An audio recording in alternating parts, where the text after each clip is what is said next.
ህዝባዊ ወያነ ሓርነት ትግራይ ንህዝቢ ኢትዮጵያን ማሕበረሰብ ዓለምን ተማሕጺኖም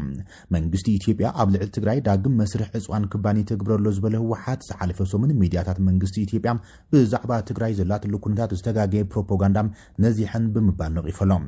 ዝተኸወለ ሰቃይን መከራን ህዝቢ ትግራይ እምበር ዝተኸወለ ልምዓት ኣብ ትግራይ የለን ዝበለ ህወሓት ዝተኸወለ ልምዓት ኣብ ትግራይ ዝብል ዝተጋገየ ምስሊ ንህዝቢ ኢትዮጵያን ዓለምን ንምሕላፍ ዝዓለመ ሸርሒ መንግስቲ ኢትዮጵያ ኢልዎም ትግራይ ሕዚ ዘላትሉ ኩነታት ካብቲ ዝጸንሐ እውን ናብ ዝኸፍአ ኩነታት ያተኣቱ ዘላ ዝበለ መግለጺ ህወሓት ማሕበረ ቁጠባዊ ዓቕምታት ትግራይ ኮነ ተባሂሉ ከዓኑ ተገይሩ ክብል ድማ ነቲ ጀኖሳይዳዊ ኩናት ኣዘኻኺረሎም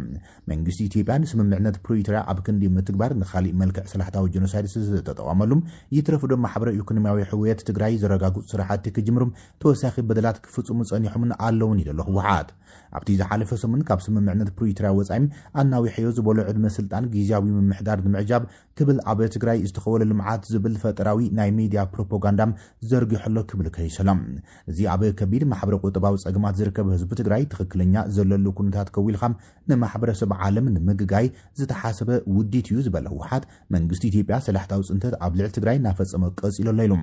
በጀት ሰራሕተኛታት መንግስቲ ብምኽልካል ኣገልግሎት ባንክን መሰረታዊ ቀረባት ናብ ትግራይ ብምኽልካል ትግራይ ብኩሉ መዳይ ናይ ምልማስ ስትራቴጂ ብምፍጻም ንመንግስቲ ኢትዮጵያ ኣትሪሩ ዝኸሰሰ ህወሓት ሕዚ ኣብ ትግራይ ዳርጋ ኩሎም መንግስታዊ ኣገልግሎታት ደው ኢሎም እዮም ዝርከቡ ኢሎም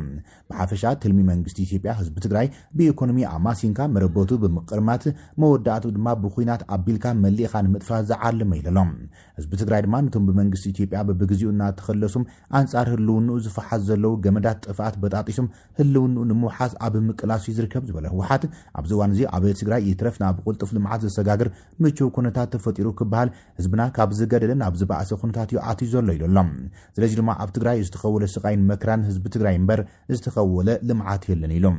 መላ ማሕበረሰብ ዓለም እዚ ንህልው ኩነታት ትግራይ ዘይገልጽ ጸብጻብ ኣካልቲ ትግራይ ካብ ህዝቢ ዓለም ከዊልካም ንምጥፋእ ዝግበር ዘሎም ጀኖሳይዳዊ ትልሚ ምዃኑ ብምርዳም መንግስቲ ኢትዮጵያ ህዝብና መረቦት ብምውራር ብሕማምን ጥሜትን ክጸንስ ዝገብሮ ዘሎ ኢሰብኣዊ ተግባር ኣውጅዎን ዘሎ ክባን ዕጽዋን ክልከላ ማህያ ሰራሕተኛ መንግስትን በጀትን ክልከላ ነዳድን መሰረታዊ ሸቐጣትን ክልከላ ጥረ ገንዘብን ከምኡውን ይሸባሸበሉን ዘሎም ካልእ ዙር ደማዊ ኩናት ኣትሪሩም ክኹንኖ ይግባእ ክብል ተማሓጽን ዘሎ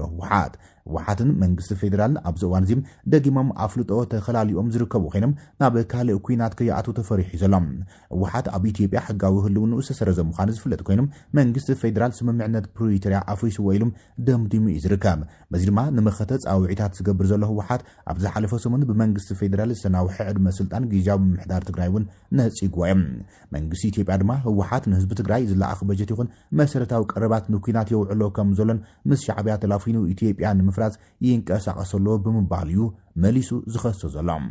መራሕቲ ሻዕብያ ንኣገዳሲ ዝተባሃለ ዑደት ናብ ካይሮ ኣትዮም ፕሬዚደንት ኢሳያስ ኣፈወርቂ ላዕለዎት መራሕቱም ናብ ካይሮ ልኢኸሎም እቶም ልኡኻት ምስ ላዕለዎት ሓለፍቲ ስራሕ ግብፂ ተራኺቦም ዝርዝር ዘተ ኣካይዶምሎም ሓላፊ ጉዳያት ቁጠባ ኤርትራ ኣቶ ሓጎስ ገብረ ህይወትን ሚኒስትር ንግድን ኢንዱስትሪን ኣቶ ነስረዲ ሳልሕን ዝርከቦም ላዕለዎት ልኡኻት መንግስቲ ኢሳያስ ኣፈወርቂ ናብ ካይሮ ዑደት ገይሮምሎም እቶም ልኡኻት ምስ ሚኒስትር ጉዳያት ወጻኢ ግብፂ በድር ዓብድላጥን ሚኒስትር ኢንቨስትመንት ንግድን ዶክተር መሐመድ ፈረድ ሳልሕን ብምርኻብ ኣብ ምዕባይ ክልቲያዊ ቁጠባዊ ሽርክነት ዓሚቕ ዘተካይዱ ምዃኖም ተገሊጹሎም ኩሉ ግዜ ኩናትን ዕግርግርን ዘይፍለዮ ዞባ ቀርኒ ኣፍሪቃ ኣብ ዝኽፍእ ኩነታት ኣብ ዘለሉ ግዘም ኤርትራን ግብፅን ዘካይድኦ ዘለዋ ርክባት ኢትዮጵያ ብትኹረት ትከታተሎ ከም ዘላ እዩ ተዓዘብቲ ዝገልጾም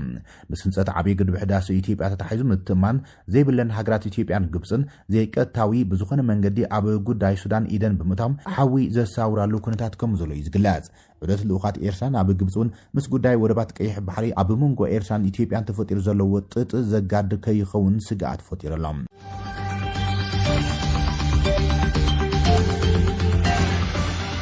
ሰራዊት ሱዳን ኣብ ዳርፉር ብዝፈጸሞ ከቢድ መጥቃዕቲ ሰብኣዊ ኣልቦ ነፈርቲ ብውሕዱ 20 ሰባት ከም ዝተቐተሉም ሰበስልጣናት እቲ ከባቢ ገሊፆም ሰብኣዊ ኣልቦ ነፈርቲ ሰራዊት ሱዳን ዝሓለፈ ሰንበትን ሰኑይን ኣብ መላእ ምብራቕ ምዕራብን ሰሜን ዳርፉር ተኸታተልቲ መጥቃዕታት ነፈርቲ ብምክያድ ብውሕዱ 20 ሲቪላት ሞት ከም ዘስዓበን ሰፊሕ ዕንወት ኣብቲ ከባቢ ከም ዘጋጥሞን ተገሊጾሎም እቶም ዕጡቓት ሓይልታት ሰራዊት መብዛሕትኡ ሰፊሕ ዞባ ዝቋፅሮም ናይ ምክልኻልን መጥቃዕትን ዓቕምታት ቁልጡፍ ደገፍ ሓይልታት ወይ ድማ RSF ንምውራድ ኣብ ዝፅዕርሉ ዘሎ እዋን እዚ መጥቃዕታት أبوشت أوارح سفحم ناي أير وفر كم زخون يتقليصم بيت مخري موهاد هتصوان معراب دارفور أبزوز مجلسم صب ألبو نفرت منجستي نعداغان على الجمروخ حاويسو أب كل توبطات تاغزات إلاما كم زقبرا قليصم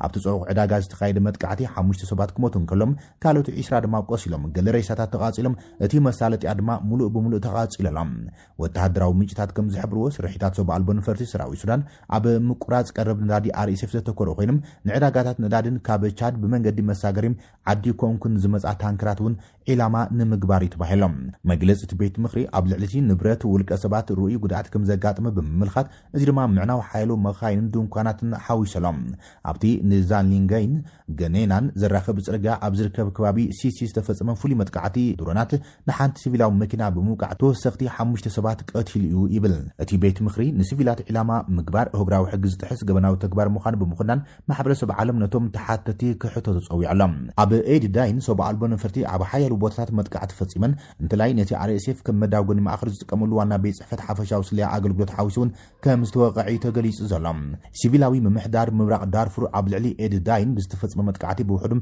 10 سلمايان سبات كمستقتل يوفيت زلم ايد داين أبز غرباوان بترغاغامي متقعتي صوب ألبون فرتي أقاتي موخينم بوتهدراو حايلين مسالتيات RSF هنسات منقسن كاندو هوسبيتالات انتها كتما علامات غير إلهم أب سمين دارفور زركبو منجتات وشت عدي كم زبلوم صعوق متقعت صوب ألبون فرتي منقستي أب مدبر بوليس كبابي آل سرايفون كم زوق عد نتي هنسان حيالو نايوغ مخاين RSF مولو بمولو كم زعنو دماء حبيرم زلو يبل صاب سودان تريبون أب دوبا تقراي كبير كوينات توليعم اتوقات TDF دما منقصقاس جميروم تباهلم أب دوبا تقراي دوباوي شنخ نابلومي زوغح ليتم دنگت نبرتي تنكبابيتات زناوصن زدناغصن كبير وغ كم استولع تحبيرلهم فلفلات زينا كابت خبابي كم زغلصوم اتي ساعات 11 زجمره وغم بخبتي اصوراتن اغرኛን نفرتن استحجز كم زخونه غليصم امونغ عطوات فانون سراويت مكلخالن كم استولع استحبره اتخبابيم كاب قوبو جميركا كساب واجا طموغا تግራይ زشفنم سفح زبل كوينات مخانو اتن فلفلات صبصيبن